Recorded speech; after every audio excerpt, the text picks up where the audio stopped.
As China's rapid urbanization continues, towering skyscrapers have emerged across major cities to accommodate the growing population.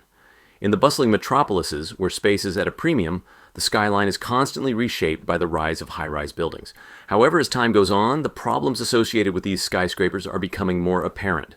Experts warn that the future of high-rise residential buildings is not as bright as it may seem. Despite the initial allure, these towering structures face a number of challenges that could turn them into vertical slums. In cities like Shenzhen, some high-rise buildings are already beginning to show signs of distress. Data shows that in the first half of 2024 alone, more than 30,000 fires were reported in high-rise buildings across China over the past decade. A significant portion of these incidents involved elevator failures, often caused by overloading, aging equipment, and lack of maintenance. For many Chinese families, their home is the culmination of a lifetime savings. People often tap into the wealth of 2 generations to purchase a property, hoping to pay off the mortgage in 30 years and secure a peaceful retirement. However, the harsh reality may be that decades later, their once prized property could deteriorate into a slum. One of the key issues is the lack of demand for these properties once they age, leaving future generations with no one to take over the building. Blogger Xing Gui, an urban observer, notes that many of the earliest ultra-high-rise buildings are now reaching the stage where aging infrastructure could become a major problem. Once these buildings cross the threshold of their lifespan, serious safety risks may emerge. A building, like a person, has a life cycle. The older the skyscraper, the more hidden dangers it will harbor. As these high-rises begin to age, issues like elevator malfunctions, plumbing failures, and wall deterioration become more frequent and more severe. Living above the 30th floor adds even more risk, especially in the event of a fire, as many cities' fire equipment can't even reach that high. For residents of older high-rises, the experience is often less than ideal. Many properties built in the 80s and 90s are plagued by issues such as poor insulation, frequent maintenance problems, and a general lack of safety. What was once a symbol of modern luxury now presents a mounting challenge for homeowners. One resident of a 63rd floor apartment in Guangzhou shares her experience. When I bought this property in 2020 for 4.19 million yuan, I thought it was a dream home. Now, in 2025, I'm trying to sell it for 3 million yuan, but nobody's buying. I've already lost 1.5 million yuan, and that doesn't even account for the mortgage interest. Living here has been a nightmare. Waiting for the elevator, worrying about fires. It feels like living on the edge of a disaster. Another blogger, Da Yin, offers caution to anyone considering purchasing a high-rise apartment. Having lived on the 20th floor for nearly 3 years, he found that the initial benefits, such as scenic views and sunlight, were overshadowed by various issues. At first, I loved the natural light and the view, but after living here for a while, I started noticing problems. Noise from neighbors is unbearable. Children's noise, the sound of high heels echoing in the hallway. The elevator is always crowded in the morning, and I end up waiting at least 10 minutes just to get down. The higher up you live, the worse your phone signal gets. And during extreme weather, the whole building shakes, making you feel like you're in danger. For many, the biggest frustration is the unreliable elevators. Chen Xiaosu, who along with her husband bought a 60th floor apartment for over 3 million yuan, regrets the decision every day. Living 200 meters in the air is a daily struggle. The elevators are constantly breaking down. On busy mornings, I might wait 20 minutes just to get downstairs. If the power goes out, we have to climb 60 flights of stairs. My workday is ruined before it even starts, and I get fined by my company for being late. The growing dissatisfaction with high-rise living is a cautionary tale. As buildings age and their maintenance costs skyrocket, these once prized properties may become burdens, turning urban skylines into sprawling vertical slums. As the US-China trade war intensifies, China's foreign trade sector is facing challenges like never before. With goods piling up and overseas orders plummeting, many companies are being forced to halt production or reduce working hours following the May Day holiday. Experts warn that if high tariffs persist, China could witness a massive wave of corporate bankruptcies, leading to widespread unemployment.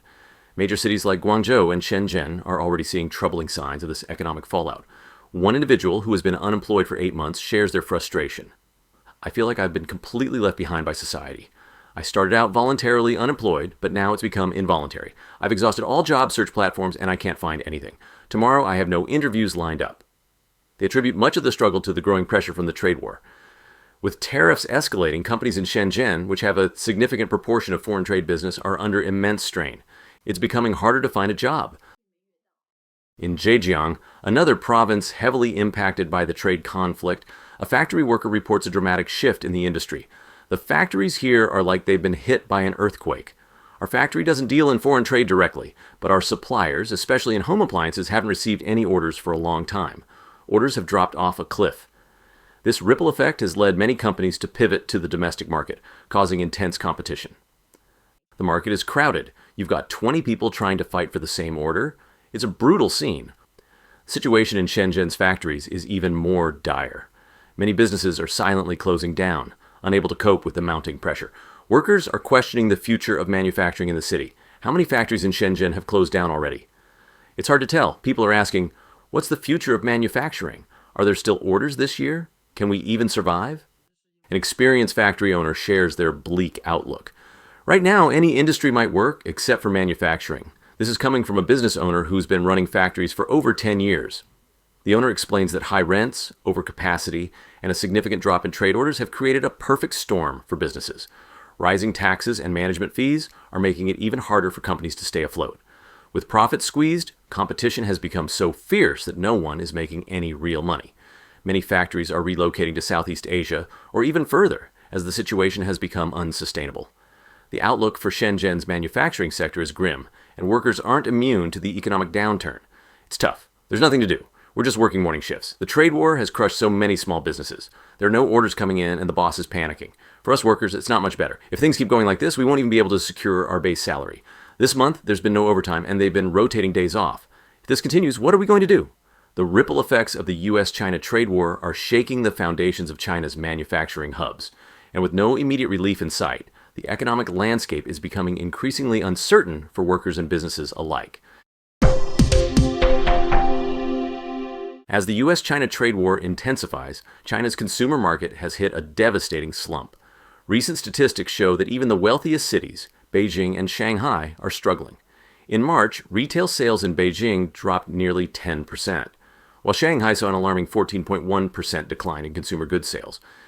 Despite the Chinese government's efforts to boost consumption with stimulus policies, the results have been less than effective, and Shanghai in particular has become a hotspot for what many are calling consumer downgrade.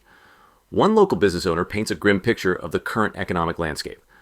I can guarantee you, right now, 70% of people in Shanghai can't even pay their salaries. You wouldn't believe it, but larger companies are already thinking about salary cuts and layoffs. Smaller businesses? It's questionable if they'll survive this year. Just take a look at the major commercial office buildings. Tenants seem to change every month. The difficulties faced by physical stores are becoming increasingly evident. Fast haircut services are now ubiquitous on street corners, a trend previously unseen. Once bustling shopping districts like those near popular lifestyle centers are now eerily quiet by 7 p.m. I've never seen anything like this before in Shanghai. A few years ago, these areas would have been full of people shopping or dining out.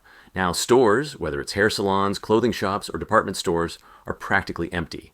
Another alarming trend is the sharp decrease in traffic at Shanghai's main transport hubs. The normally crowded Hongqiao station, once packed with commuters on Fridays, now appears deserted. Is everyone gone? It's barely 7 in the evening, and the station is practically empty. If this were a typical Friday, there'd be crowds everywhere, but now it's so quiet. Where have all the people gone? The situation is particularly grim in high-end areas like Lujiazui, where luxury malls are shutting down. Shops that once thrived alongside top-tier residential complexes now stand closed, signaling a dramatic shift in consumer behavior even among the wealthy. This is Lujiazui, home to some of Shanghai's most expensive properties. But even here, entire shopping malls are shuttered. Across the street from luxury condos, high-end malls are closed for good. If even the richest are cutting back on consumption, what does that mean for the rest of China? The crisis is not limited to low-income individuals or factory workers. Many people who appeared to be doing well, owning cars and homes, are now deeply in debt. After over a decade of living in Shanghai, one financial expert shares the harsh reality. I've worked with many clients who wear suits and drive luxury cars, but they're barely scraping by. They live in multi-million yuan apartments, but they're drowning in debt. Their lives are spent constantly juggling loans and debts with no room to breathe.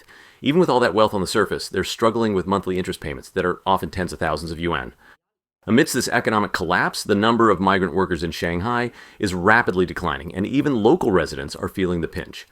Business owners and investors are also grappling with crushing debt. Their once thriving enterprises now struggling to stay afloat. Look around you. There are fewer people here every day, the job market is shrinking, and many young people are now unemployed. It's the same for those trying to make a living in delivery services, driving, and ride-sharing, Some only make around 4,000 yuan a month. After paying for rent and utilities, they're left with next to nothing. Shanghai, once a symbol of China's economic dynamism, now faces widespread unemployment, with many people buried in debt. Families are facing the threat of bankruptcy, and the future remains uncertain for both migrants and locals. This crisis is not unique to Shanghai. It's spreading across China's major cities, raising serious concerns about the country's economic recovery.